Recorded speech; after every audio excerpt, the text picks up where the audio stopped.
like I'm still in awe at how powerful this tech is, and we shouldn't take our eye off the ball. That this is something that if you're not really leaning into, you're probably, you need to start leaning into this a bit, and not with hype, but with realizing how powerful this tech is.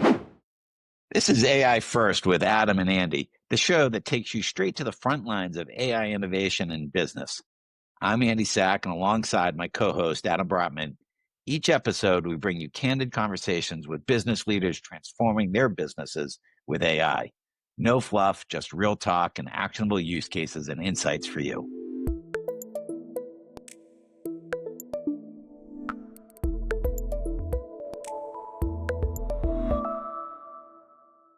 Today's a special episode. It's just Adam and I, and we're going to do a shorter episode than normal with no guest. Adam, glad to have you. Glad we could make the recording work.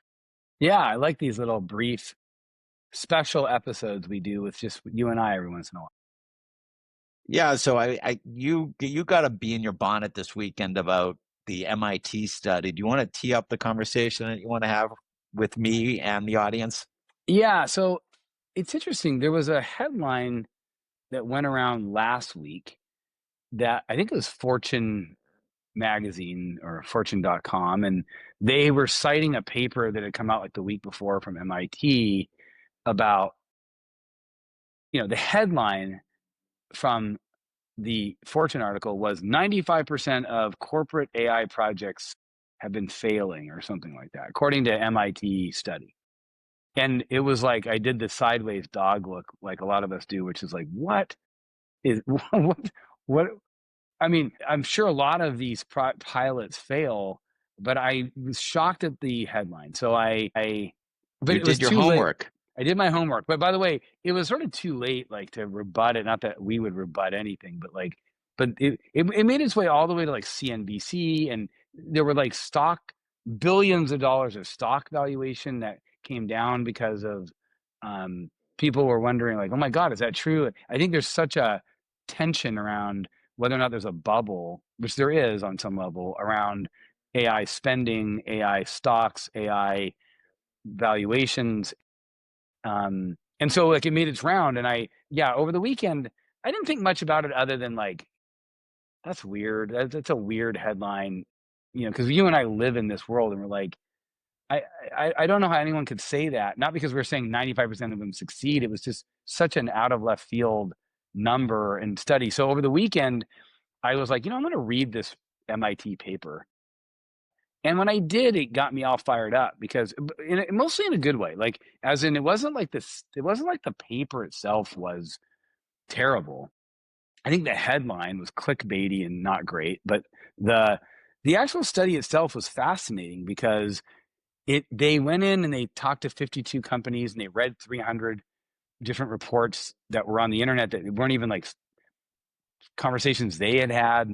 They did some surveys of 153 other surveys, and they came to the conclusion that a lot of companies were trying things like trying wrapper apps, effectively trying like either to build their own wrapper app or to use a wrapper app, and only 5% of them crossed two hurdles that they called success. The wrapper app or the internal project had to go from pilot to production, and they had to answer in the affirmative, yes, this had immediate P&L benefits, immediate.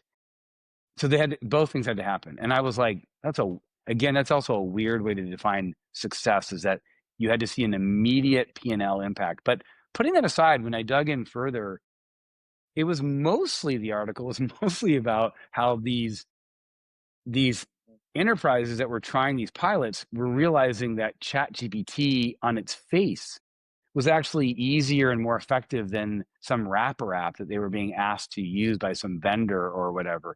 And I was really struck by that because we've been saying for months, almost years now, that that it's actually the individual user, maybe Micro even use cases. the micro use cases, the micro solutions that were like so powerful, and people were skipping over those and wanting to go to like, tell me what the shiny app is that I can use to immediately save money or boost my revenue. And we've been saying that for a long time. Like, no, don't do that. Don't try to don't just try to skip there, because if you do that, you'll miss the ability to even evaluate what is the right use case, what is the right app to build, and whether or not you should use it or not.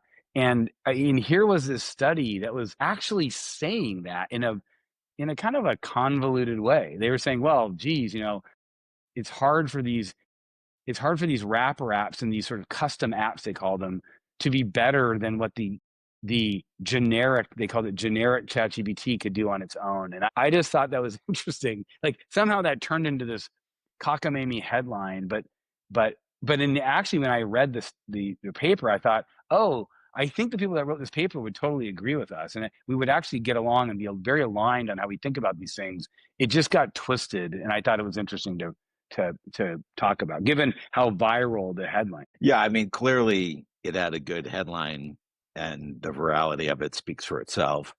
I think that the make a really good point. I mean, this whole notion that 95% of them fail if they don't immediately produce revenue in the first 90 days, like A, your point about micro use cases, B, clearly AI is having impact on automation of back office. There was another research article about that. I think it is going to help companies accelerate top line as well, i.e. revenue, but I'm sure that's harder. So I'm glad that you got your knickers in enough of a twist to write an article. So either you'll be posting that on LinkedIn, and it was enough to warrant a quick job. While we're talking, and we have a couple more minutes, any comments about ChatGPT-5 or other topic that you want to just highlight for the audience? Yeah, I thought ChatGPT-5 is another one it's interesting. It's like we're entering into this era of, I don't know if it's going to, Disillusionment. yeah, the trough of disillusionment. And that, I think that the MIT article and even a lot of people's response to ChatGPT-5, and I actually thought it was interesting. Ezra Klein wrote a blog post this weekend on the New York Times talking about ChatGPT-5, saying he can't believe all these people are so negative on it when it's actually quite impressive in so many ways. Yeah. And I actually think that it's worth hovering over that for a second. Like we're getting to a place now where there's people tend to be, it's almost like they're politicizing like AI, meaning like, oh, I'm anti-AI, or it's not a big deal, or it's, if it's not, in other words, they're overhyping and then overreacting to the negative, both. And in reality, it's I think Bill Gates said to us, and he said it many times, that people are probably overhyping what AI can do in the immediate term and underhyping what it can do. And I think Eric Schmidt said that as well. And so basically, like, what's interesting about, I think ChatGPT-5 is like, is Rorschach, or whatever that word is, the Rorschach test, or of like, Yeah. it depends on like where you're coming from. If you were expecting it to be AGI or whatever, you're going to be underwhelmed. And they also had some bumpiness in their rollout that actually made a bunch of people that were sort of hoping it would not do well, talk it down. But in reality, it's an incredibly powerful model. Once again, it set benchmarks.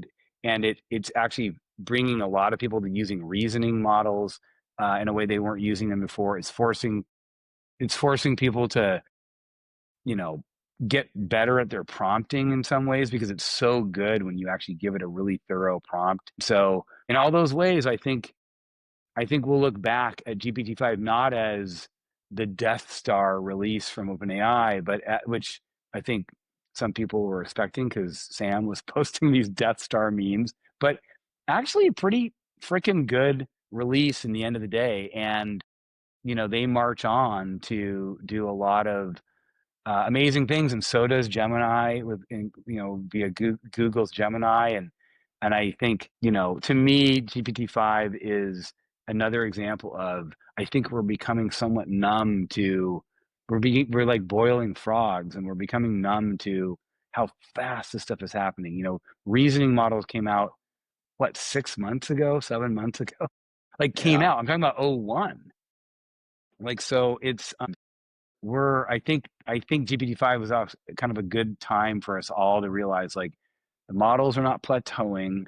They are sort of bunching around one another. So Gemini GPT-5, Claude's new models, Grok's caught up amazingly, and like you're getting these frontier models that are sort of bunching, and even though one's a little ahead, like, there's a lot of interesting implications to that. But I that was my read on GPT-5 was like it's kind of a sign of the times about this like trough. It's people are starting to like overreact in both directions, I think now, and they're missing the point, which is this is fucking amazing technology, and it makes mistakes, and sometimes it's not amazing, but overall net, like I'm still in awe at how powerful this tech is, and we shouldn't take our eye off the ball, that this is something that if you're not really leaning into, you're probably, you need to start leaning into this a bit, and not with hype, but with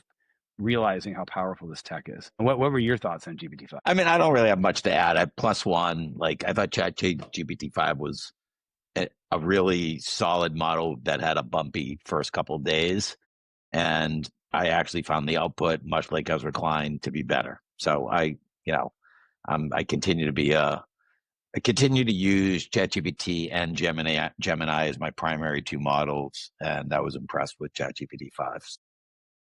I did talk to, before we wrap up on this little mini episode, I talked to a friend of mine who runs an engineering team, and has always been a software manager. She was kind of a little bit late on AI and coding for AI, but she got into it a few months ago, and she came running up to me after GPT-5 came over and said, "Oh my God, this is my go-to, not Claude." And Claude is like the bomb when it comes. It's the Yeah, I mean, I goat. think they definitely made a play. They saw that how much revenue and progress Claude was making with that audience. So Yeah, and they spent a lot of their demo for the release of GPT-5 on vibe coding. Yeah. all right. Well, with that, thank you all for listening. We'll have more of these short episodes going forward. Adam, thank you for your time on this late afternoon. Thank you all for listening to AI First with Adam and Andy. For more resources on how to become AI First, visit forum3.com. You can download case studies, research briefings, executive summaries, and join our email list there. There's lots of amazing material on our website for leaders looking to expand their knowledge. We truly believe you can't overinvest in your AI learning. Onward.